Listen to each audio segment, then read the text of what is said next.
অবশেষে দীর্ঘ প্রতীক্ষার পর উন্নত চিকিৎসার লক্ষ্যে দেশ ছেড়েছেন বিএনপি চেয়ারপারসন বেগম খালেদা জিয়া। মঙ্গলবার রাতে কাতারের আমিরের পাঠানো বিশেষ এয়ার অ্যাম্বুলেন্সে তিনি লন্ডনের উদ্দেশ্যে রওনা হন। কাতারে সংক্ষিপ্ত যাত্রা বিরতি দিয়ে তিনি লন্ডন পৌঁছান বুধবার রাতে। খালেদা জিয়ার এই সফরে তার সাথে কে গেছেন এ নিয়ে অনেকেই জানার আগ্রহ প্রকাশ করেছেন। এরই মধ্যে অনেকেই জেনেও গেছেন খালেদা জিয়া তার সঙ্গে ফাতেমা নামের এক সাধারণ নারীকেও নিয়ে গেছেন। আসলে কে সেই ফাতেমা ও বেগম জিয়ার সাথে আর কে কে গেছেন, বিস্তারিত থাকছে রূপসী বাংলার এই পর্বে। উন্নত চিকিৎসার জন্য সাবেক প্রধানমন্ত্রী ও বিএনপি চেয়ারপারসন বেগম খালেদা জিয়াকে বিদেশে নিতে তার দলের দাবি ছিল দীর্ঘদিনের। এরই মধ্যে বহুবার হাসপাতালে ভর্তি হতে হয়েছে সাবেক প্রধানমন্ত্রীকে। তবুও বিদেশে যাওয়ার অনুমতি না দিয়ে একরকম চিকিৎসা বঞ্চিত করে রাখে পতিত আওয়ামী লীগ সরকার। কিন্তু ৫ অগাস্ট রাজনৈতিক পট পরিবর্তনের পর মুক্তি পান খালেদা জিয়া। তারপর থেকেই তার লন্ডনে যাওয়ার বিষয়ে তোড়জোড় শুরু হয়। অবশেষে মঙ্গলবার রাত ১০টায় লন্ডনের উদ্দেশ্যে যাত্রা করেন বিএনপি চেয়ারপারসন বেগম খালেদা জিয়া।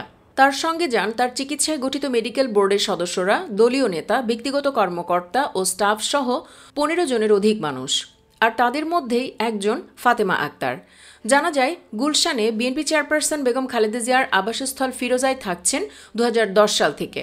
প্রায় ১৪ বছরের বেশি সময় ধরে ভোলার বাসিন্দা ফাতেমা খালেদা জিয়ার গৃহপরিচারিকা হিসেবে কাজ করছেন। ৩৫ বছর বয়সী ফাতেমা বেগম খালেদা জিয়ার ব্যক্তিগত কাজগুলো করেন। বিএনপির চেয়ারপারসন তার দৈনন্দিন কাজের জন্য অনেক ক্ষেত্রেই ফাতেমার উপর নির্ভরশীল। দেশের ভেতর তো বটেই, দেশের বাইরেও খালেদা জিয়ার সঙ্গে থাকেন তিনি। বিএনপি চেয়ারপারসনের ব্যক্তিগত কর্মকর্তারা বলছেন, দলীয় চেয়ারপারসনের প্রতি ফাতেমার মমত্ববোধ প্রবল। সবসময় পাশে থাকা, চেয়ারপারসনকে প্রয়োজনীয় বিষয়গুলো মনে করিয়ে দেওয়া সহ সব কাজই ফাতেমা করে থাকেন। দীর্ঘদিন ধরে দলীয় চেয়ারপারসনের এই কাজগুলো সঠিকভাবে করার কারণে খালেদা জিয়া এখন তার কাজগুলোর ব্যাপারে ফাতেমার উপর নির্ভর করেন। এ কারণে দৈনন্দিন কাজে সহযোগিতার জন্য তিনি ফাতেমাকে সঙ্গে রাখার জন্য আবেদন করেছেন। ২০১৮ সালের ৮ ফেব্রুয়ারি খালেদা জিয়ার সাজা হয়। এরপর থেকেই তার সঙ্গে স্বেচ্ছায় কেন্দ্রীয় কারাগারে প্রায় ২৫ মাস ছিলেন ফাতেমা বেগম। পরে সব মিলিয়ে দীর্ঘ ৭৭৪ দিন খালেদা জিয়াকে সঙ্গ দিয়েছেন তিনি। বন্দির সঙ্গে গৃহপরিচারিকা থাকা নিয়ে রাজনৈতিক বিতর্ক হলেও শেষ পর্যন্ত তিনি থেকেছেন জেলে কিংবা হাসপাতালে। জানা যায়, খালেদা জিয়াকে এভাবে আগলে রাখায় ফাতেমার পরিবারের উপর দিয়ে অনেক ঝড় বয়ে গেছে। তবুও তাকে কেউ দমাতে পারেননি। মনিবের সাথে আছেন অবিচল পথেই। ফাতেমার একটি ছবি সোশ্যাল মিডিয়ায় বেশ আলোচনায় আছে।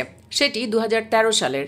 জানা যায়, ২০১৩ সালের ২৯ ডিসেম্বর যখন গুলশানের কার্যালয় থেকে খালেদা জিয়াকে বের হতে দেওয়া হচ্ছিল না, ওই সময় বিএনপি চেয়ারপারসনের পেছনে পতাকা হাতে দাঁড়িয়েছিল ফাতেমা।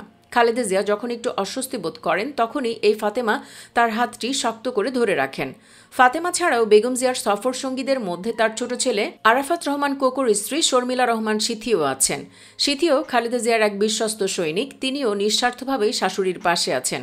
স্বামীকে হারিয়েছেন ১০ বছর পেরিয়ে যাচ্ছে। সন্তানদের পড়াশোনা মালয়েশিয়ায়। তবুও তিনি বারবার শাশুড়ি টানে ছুটে আসতেন বাংলাদেশে। এমনকি এবার গেলেন লন্ডনেও। এর আগে লন্ডন যাত্রায় তাকে আবেগঘন শুভেচ্ছা জানিয়েছেন দলের নেতাকর্মী ও সাধারণ মানুষ। গুলশানের বাসা ফিরোজা থেকে রাত ৮টার পর খালেদা জিয়ার গাড়িবহর বিমানবন্দরের উদ্দেশ্যে রওনা করে। ফিরোজা থেকে বিমানবন্দর পর্যন্ত পুরো সড়কের দুই পাশে হাজার হাজার নেতাকর্মী অবস্থান নিয়ে খালেদা জিয়াকে আবেগঘন শুভেচ্ছা জানান। তারা খালেদা জিয়ার নামে বিভিন্ন স্লোগান দেন। হাজারো নেতাকর্মীর ভিড়ে পুরো সড়ক লোকারণ্য হয়ে পড়ে। তৈরি হয় দীর্ঘ যানজট। ভিড়ের কারণে গাড়িবহর ধীর গতিতে বিমানবন্দরের দিকে এগোতে থাকে। রাত ১০টায় খালেদা জিয়ার এয়ার অ্যাম্বুলেন্স উড্ডয়ন করার কথা থাকলেও গাড়িবহর বাসা থেকে বের হয়ে ২.৫ ঘন্টার বেশি সময় পর রাত ১১টা ৫৫ দিকে বিমানবন্দরে পৌঁছায়। বিমানবন্দরের আনুষ্ঠানিকতা শেষে রাত ১১:৩০টায় খালেদা জিয়াকে বহনকারী এয়ার অ্যাম্বুলেন্স যাত্রা করে। এর কয়েক মিনিটের মধ্যে উড়াল দেয় অ্যাম্বুলেন্সটি। ফিরোজায় খালেদা জিয়ার ছোট ভাই শামীম ইস্কান্দার ও তার স্ত্রী কানিজ ফাতেমা, প্রয়াত ভাই সাইদ ইস্কান্দারের সহধর্মিণী নাসরিন ইস্কান্দার সহ আত্মীয় স্বজনরা তাকে বিদায় জানান। সন্ধ্যায় ফিরোজায় বিএনপি মহাসচিব মির্জা ফখরুল ইসলাম আলমগীর সহ দলের শীর্ষ নেতারা খালেদা জিয়ার সঙ্গে সাক্ষাৎ করে শুভেচ্ছা জানান। গুলশান থেকে খালেদা জিয়া রওনা হওয়ার পর বিএনপি মহাসচিব মির্জা ফখরুল ইসলাম আলমগীর বলেন, ম্যাডাম বাসা থেকে রওনা হয়েছেন, তিনি দেশবাসী সহ সকলের কাছে দোয়া চেয়েছেন। সুপ্রিয় দর্শক, খালেদা জিয়ার জন্য ফাতেমা ও শর্মিলার ভালোবাসা আপনাকে মুগ্ধ করে কি?